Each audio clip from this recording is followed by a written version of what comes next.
Hey, today we're going to make some Shime Bachi. This could be great for if you're just starting out taiko and you want to get into playing Shime, but maybe aren't quite ready to make an investment for buying kind of a professional pair. There are still ways that we can make good pairs of Bachi that will help us learn, as well as inexpensively, but also making sure that we're taking care of the drum and using appropriate equipment. So what you're going to need to do this, you're going to need some dowels from a hardware store. I'll talk a little bit about those considerations in a moment. Other than that, all you're going to need for this is a measuring tool and something to mark your wood with, as well as something to cut with. That could be a hand saw. Where are you going? Oh, or we're going to use like a miter saw like this, or we could use a sanding tool. And honestly, for your first pair of bachi, I would recommend sanding it by hand yourself. However, we could also, if we're going to make a bunch of these, use electric sander, and we'll get to using that today. So yeah, so other than that, that's all you need. Peacock feather, you don't need that, I don't know what this is. Okay, so that's everything we're gonna need. I'm gonna talk now a little bit about considerations of what you need to look for in the wood. So for Shime, we generally use kind of less dense woods, right? Like a hinoki is cypress, whole is God, what is a whole? Magnolia? Yeah, so those are kind of a lighter density woods.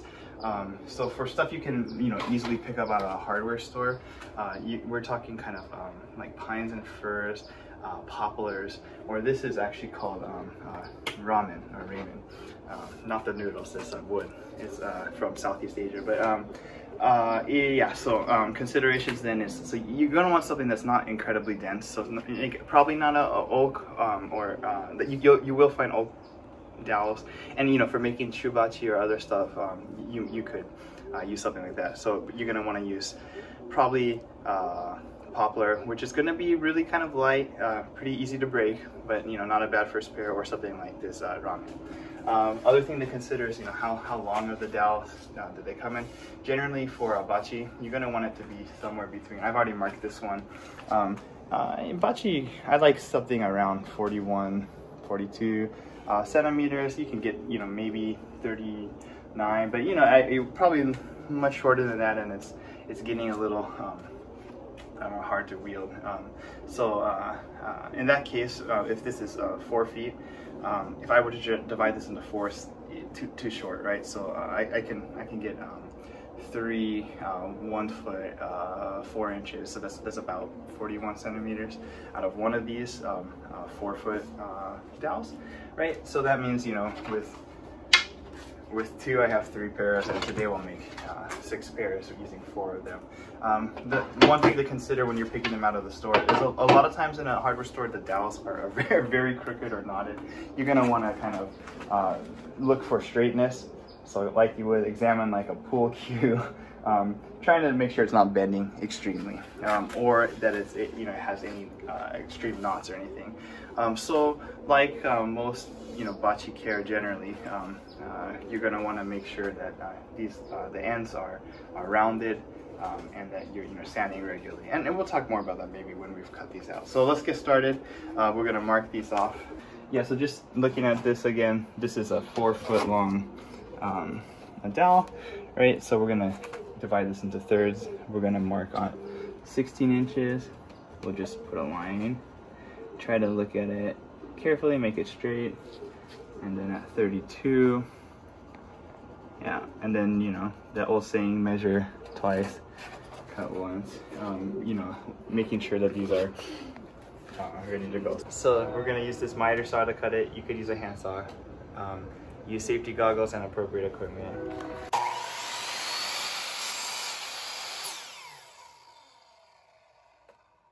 So we'll just do this a bunch of times. Okay, we'll get our raw dowels prepared.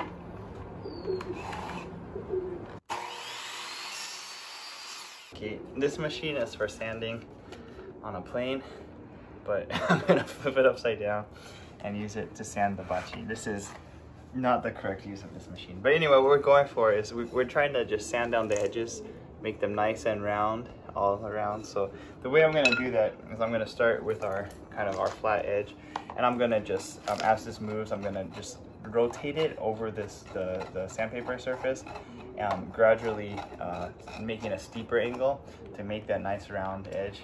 The more evenly I can do this, then you know, the less I end up having to shave off. So let's just.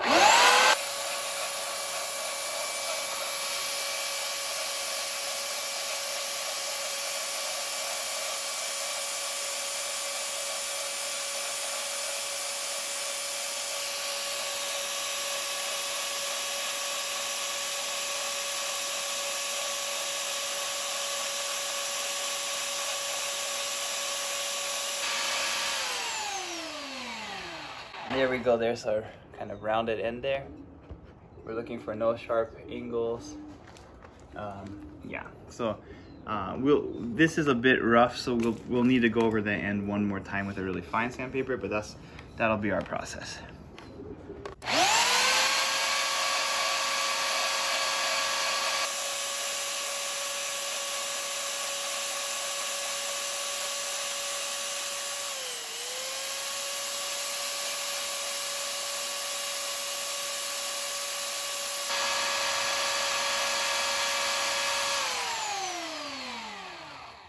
Again, that round and okay, so we'll try to make them even. So you'll see though that these had been the same height, and we haven't actually lost too much, but it could be very easy to sand length away, so be careful when you're using a kind of a power sander, but I guess even hand sanding too.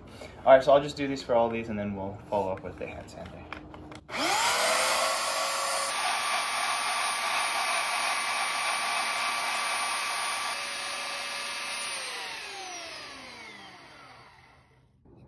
It's good, a little bit sharp still. I gotta get the.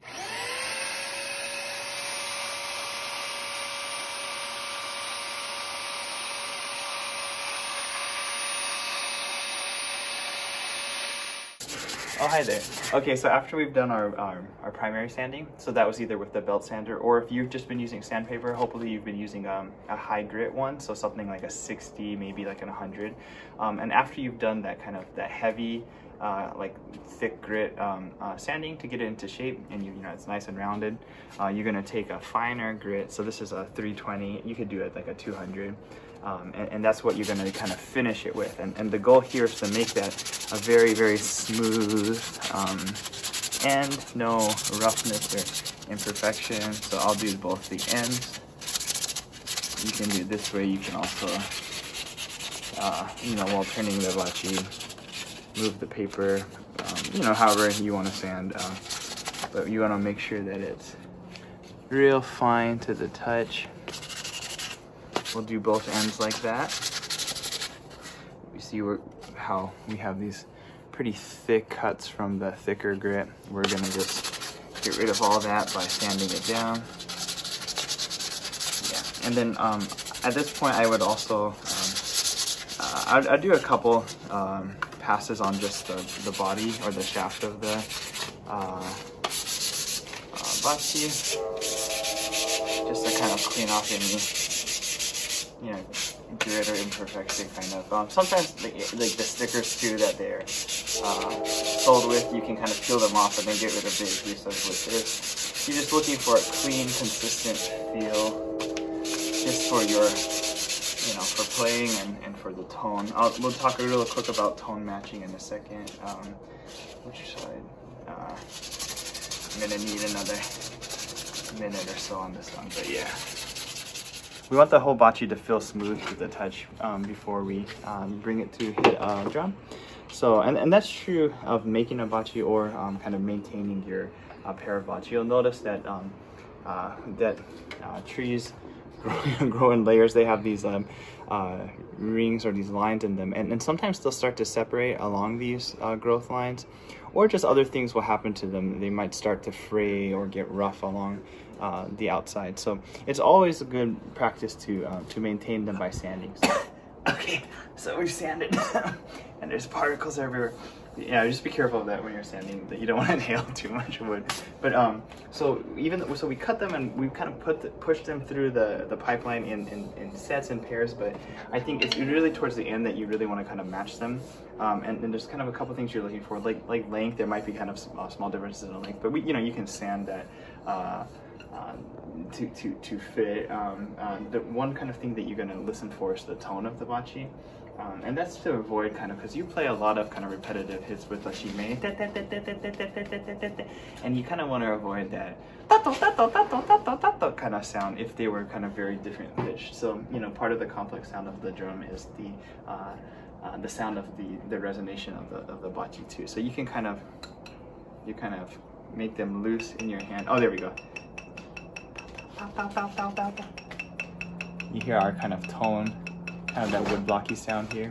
Yeah. So we're gonna try to find one. You know, you probably aren't gonna. Yeah, it's a little different tone here.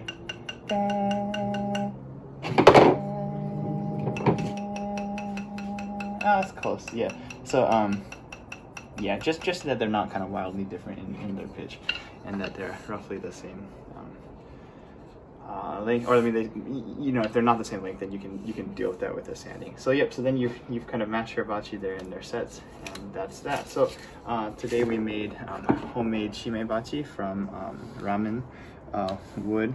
These are, you know, 6 pairs. The price tag on those 4 dowels was slightly over $20. So with 6 pairs of them, you know, we're between $3 and $4 kind of a pair. So, you know, this is really kind of good for getting started with shime.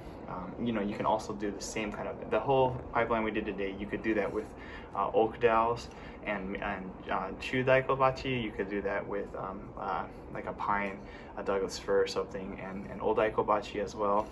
So kind of similar kind of process, everything from, you know, cutting to length, sanding, and matching them. So yep, that's our process. So it's a great, I think, to make your own bachi first, maybe, you know the kind of work that goes into it and how to maintain it, right? So that when you do have you know, a professional bachi, if you buy one, that you're also like still maintaining it as well, and kind of have respect for the craftsmanship that goes into it. But you know, so that's kind of a that's what we do to make homemade bachi. Okay, goodbye.